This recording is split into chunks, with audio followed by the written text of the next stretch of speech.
Good day to all of you beautiful souls out there. How are you doing today?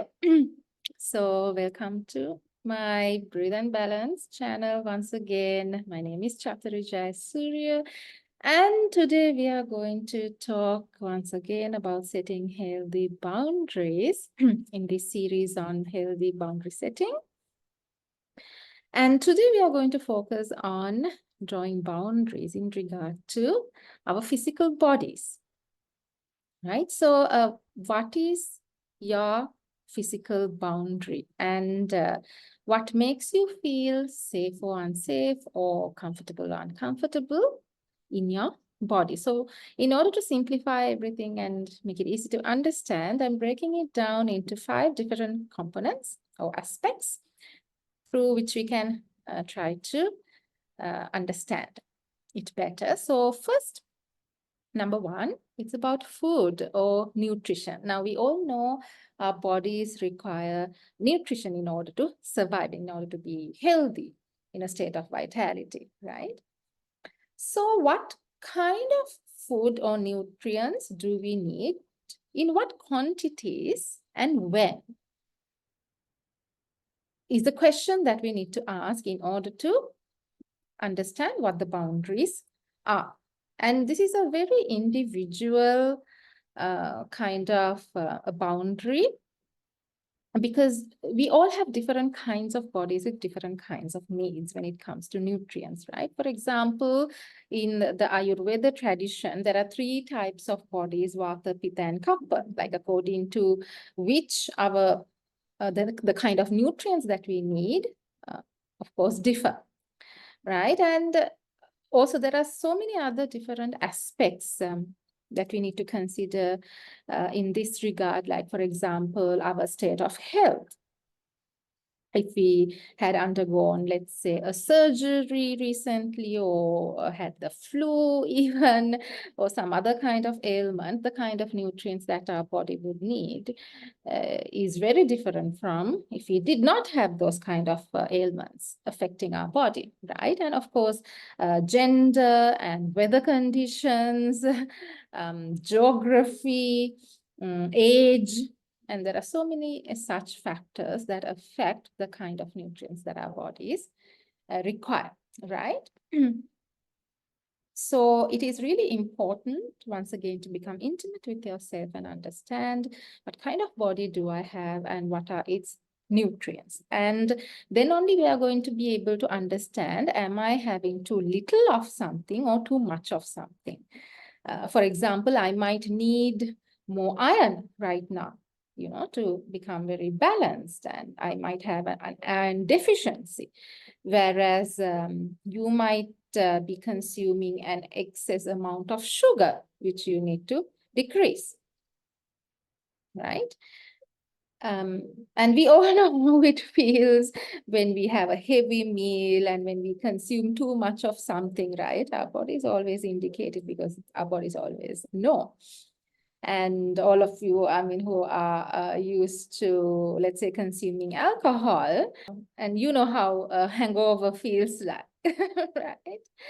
So that is when and how we know that we need to set a particular boundary around the consumption of food. What makes our body feel comfortable and light or otherwise, right? And number 2, movement. So I like to use the word movement than exercise because exercise has a different connotation and a lot of us feel a bit overwhelmed and cringe a bit, right? But, this vessel that we call our body is meant for movement, right? It's not meant to stay stationary without any movement or immobile, unless, of course, you have a particular condition that makes it difficult for you to move. Some form of exercise on a regular basis always good for all of us.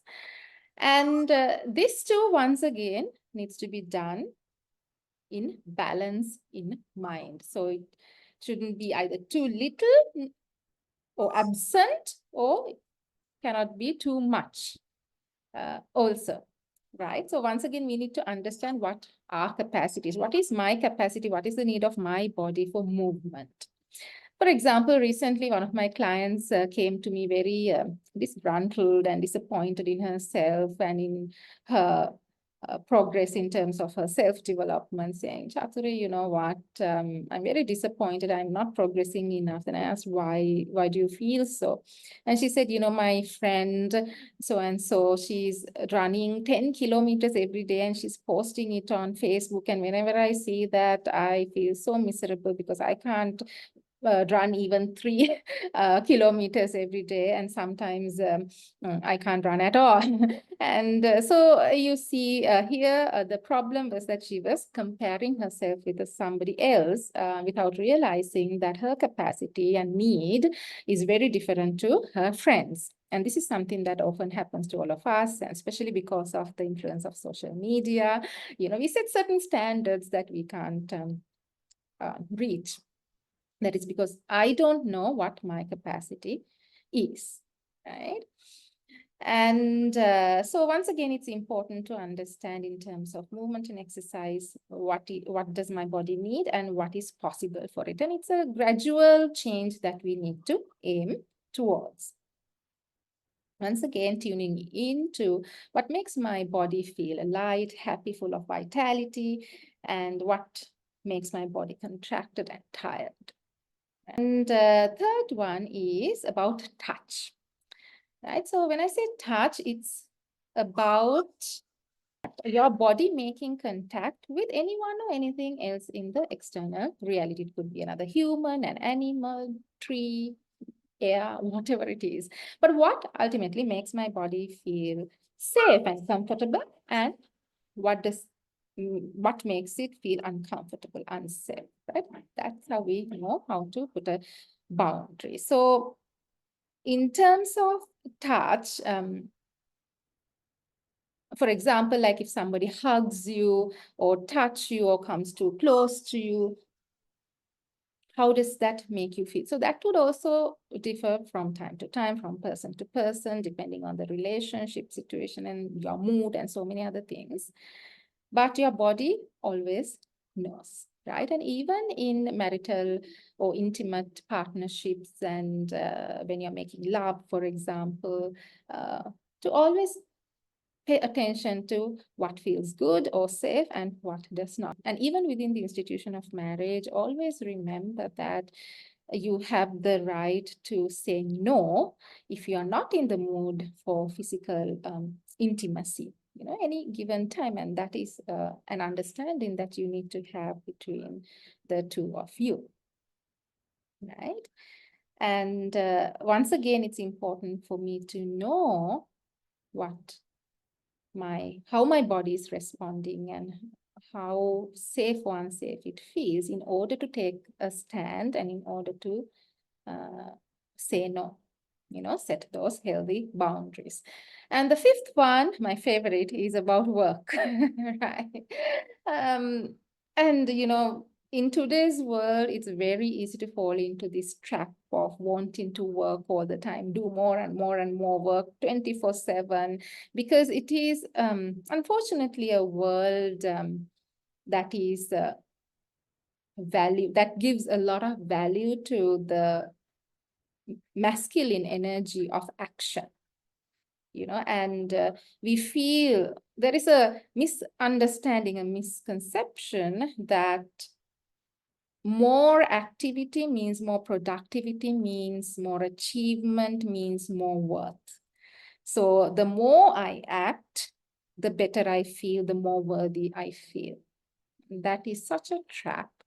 And this I'm saying with my own personal experience, because a few years back, until I started this healing journey of mine, I also used to be in that trap, and I used to believe that I need to work 24/7, and I would work 15 to 20 hours every single day because I believed, quite unconsciously, of course, that that is a sign of my worth, you know, and yeah, it gave me that false sense of worthiness, and you know, I would need to work to an extent that I found myself holding my breath like this because I was trying to do 10 things at the same time, and it was so stressful, and it kept kind of sucking the life out of me. But I kept working, and giving my life energy, depriving that life force, breath, in order to sustain that false sense of identity and self-worth through work. So that time I was not at all aware of boundary setting, especially in regard to my work. And yeah, it has taken me a journey to understand. And here I am sharing this with you, hoping that those of you who are on a same or a similar journey would resonate and would pause for a moment and take a deep breath and try to understand, what your boundaries are when it comes to work. And this is a tough one because saying no to your boss and colleagues and to work, which can be so appealing to you, that gives you that sense of worthiness, to resist that takes a lot of practice and takes a lot of inner work to get in touch with who you really are and what your worth is, and these practices of self-love and things like that. Anyway, so that is one area we all, I think, most of us need to work on in order to understand how to set healthy boundaries. And finally, the fifth one, the opposite of work, which is sleep and rest. I think not enough people talk about the importance of sleep and rest, and that is really, really invaluable when trying to reach a state of balance in our lives, especially in today's world. Whether you're a working woman or not, a working person or not, we are engaged in some kind of activity all the time, isn't it? But our bodies really need that time of rest and sleep in order to process everything and to regenerate the cells and keep our bodies running, up and running and healthy, in order to help us navigate through all these life experiences. So it's really, really important that you understand what kind of rest do you need. Is it just to chill, listening to music, or sleep, or, how much can I work in a day? What kind of activities, that uplift me? And when do I really need to step back and rest and rejuvenate? And every day the balance would be different. You might need more of rest or more of work or whatever. But it's really important to pay attention to your body and allow it to communicate to you when it's really tired, and listen to it and take a break when it's too tired without like really pushing yourself, especially if it's to prove a point that you are worthy. And trust me, you are worthy whether you achieve all the tasks on your to-do list or not. That's something I think we need to keep reminding ourselves. We are not human doings, we are human beings.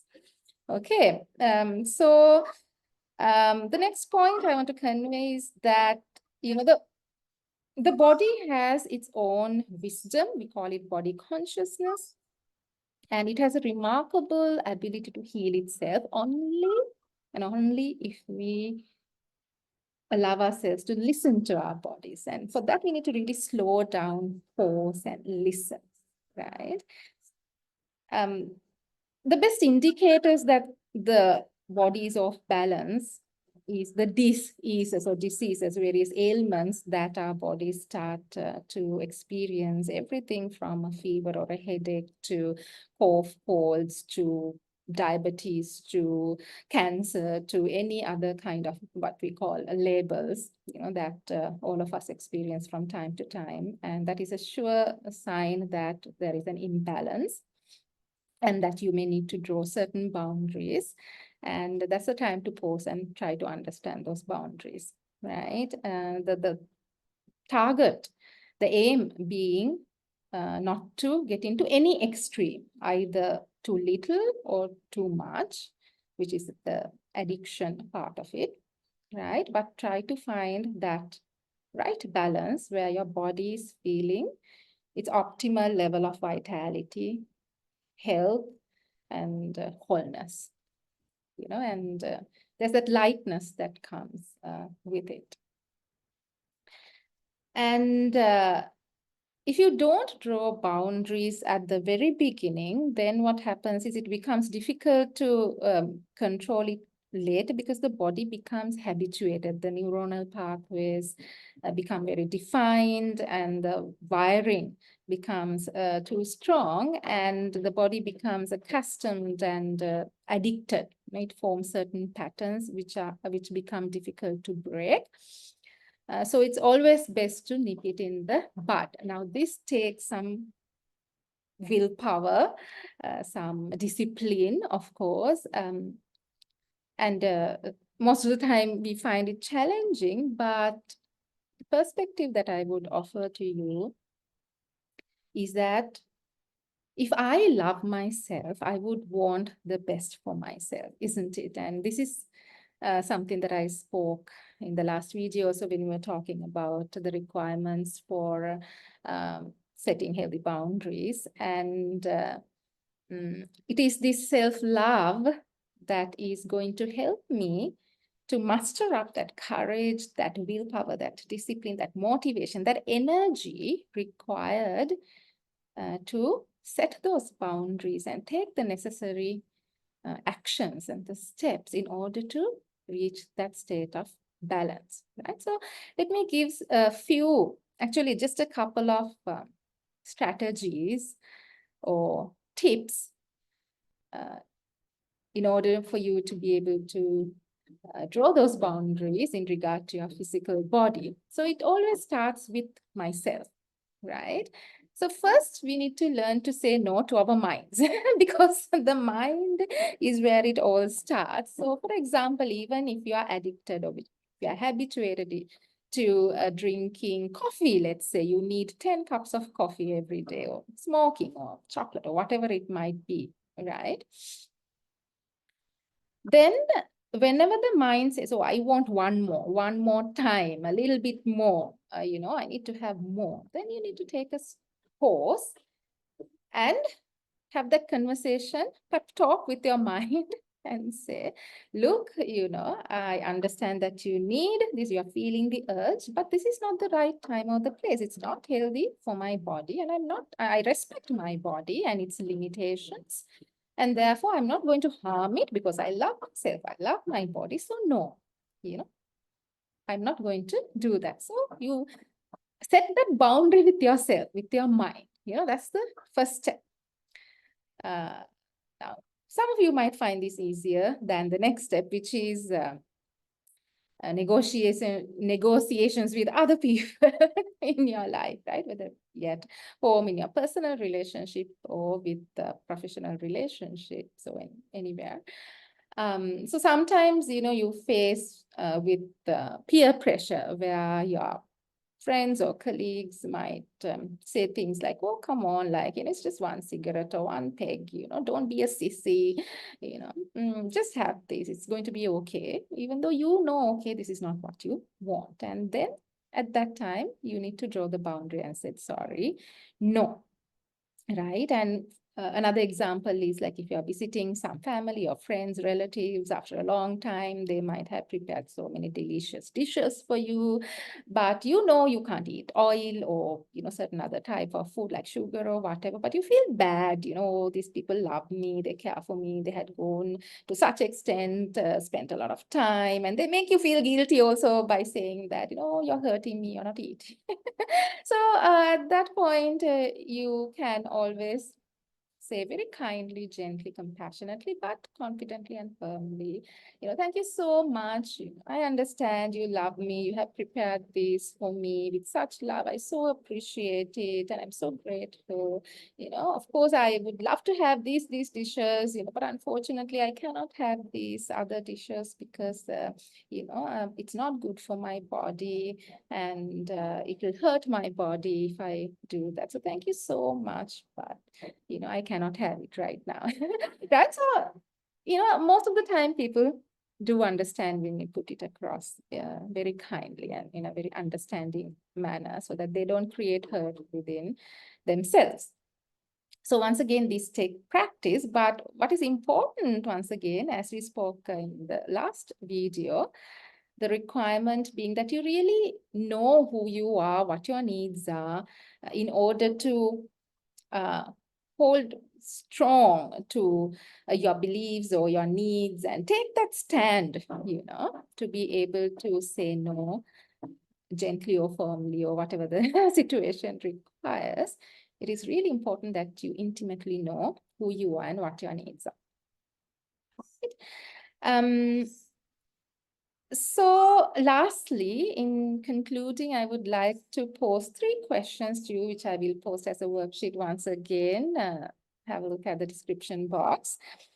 The first question is, where are the imbalances when it comes to my body in comparison to the 5 different aspects that we just spoke of? Where are you now? Where can you see the imbalance? Where you need to draw certain boundaries either within or externally. And second, what changes do I need to make in order to draw boundaries around my physical body? And third, what small first step can I take today, right here, right now, in order to make this change? Now, this is very important. I would really emphasize on the third step because most of the time we try to make enormous change. We become very ambitious, and very impatient and try to achieve too much too soon. And ultimately, that leads to us feeling very discouraged, demotivated when we are unable to reach those standards or those goals. We feel like a failure. Oh, I can't do that. And we tend to give up and then continue with certain unhealthy practices and lose our balance once again. And, best example would be New Year resolutions, So what is more effective though is to identify 1 or maximum 2 areas where you need to or want to make these changes, draw boundaries in order to reach that state of balance.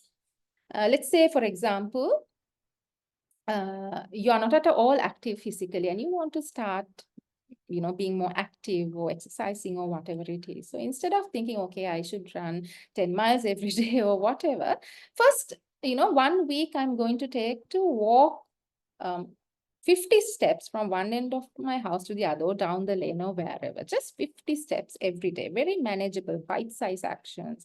Something that I can stick to. Something that I can deliver every day on a daily basis. Because the most important aspect or the key to success here is consistency. Right? It could be just for 5 minutes and a very tiny action step, but something you can commit to every single day, because it takes at least 21 to 65 days to form any new habit, depending on various factors, minimum 21 days, right? So you need to be able to keep up with it on a daily basis. So if it's something too hard, you're not going to be able to or want to. So make sure that it's something palatable, digestible, easy to stick to kind of an activity. And I would suggest just choose 1 at a time, right? At the end of the, time period, whether it's 1 month or 1 year or whatever, when you're consistent and when you repeat the same behavior, without you even realizing, you would see that you have actually reached your target. And that would give you such a sense of achievement. You are going to want to do more and more and more, right? So 1 small step that you can take right here, right now, and stick to it. Okay, so I really hope that this was useful for you today, and do feel free to put a comment down below as to what kind of boundaries you feel you need to draw in regard to your own physical body. What kind of challenges, how did you overcome, anything you wish to share? And if you're interested in one-to-one sessions with me, always feel free to reach out. My email, ID, and all other contact information are down below in the description box. So thank you so much for joining me today. Have a lovely day ahead, and till we meet next, have a peaceful day and stay in balance. Bye for now.